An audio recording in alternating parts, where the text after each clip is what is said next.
नमस्कार, स्मिता किचनमध्ये आपलं स्वागत आहे। आज आपण शेपूची भाजी बघणार आहोत।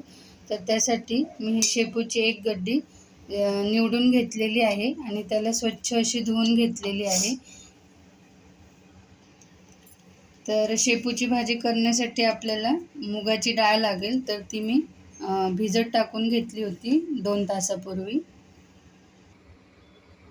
तर इथे बघा मी लसूण पाकळ्या घेतलेल्या आहेत, थोडंसं जिरं घेतलेलं आहे, चवीप्रमाणे मीठ लागेल आपल्याला आणि तेल लागेल।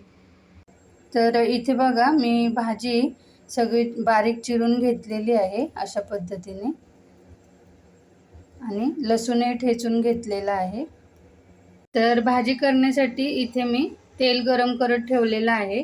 तर त्यामध्ये मी 2 चमचे तेल टाकलेलं आहे। तर आता आपण तेल गरम झालंय आपलं, आता जिरे टाकून घेऊयात यामध्ये। आता जिरे छान तेलामध्ये फुलले की आपण त्यामध्ये लसूण टाकूयात।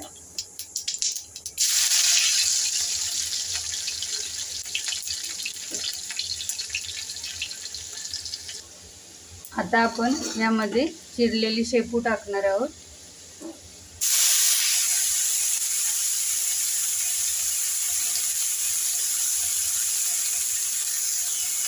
आता यावरती भिजवलेली मुगाची डाळ आहे ती टाकणार आहे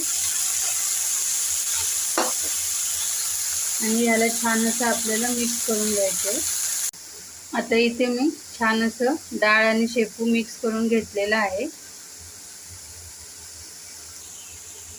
तर आता इथे आपल्या चवीनुसार मीठ टाकायचं आहे। तर पालेभाजीला मीठ एकदम सगळ्यात शेवटी टाकायचं, कारण पालेभाजी जेव्हा शिजते तेव्हा ती फार कमी होते, त्यामुळे आपल्या भाजीतलं पाणी सगळं आता आटलेलं आहे। तर आपली भाजी आता तयार झालेली आहे खाण्यासाठी। तर ही भाजी भाकरीबरोबर खूप छान लागते, तुम्ही नक्की ट्राय करून बघा। तर तुम्हाला ही रेसिपी माझी कशी वाटली ते नक्की कमेंट करून सांगा आणि रेसिपी आवडली असेल तर लाईक करा, शेअर करा आणि चॅनलवर जर नवीन असाल तर चॅनलला सबस्क्राईब करा।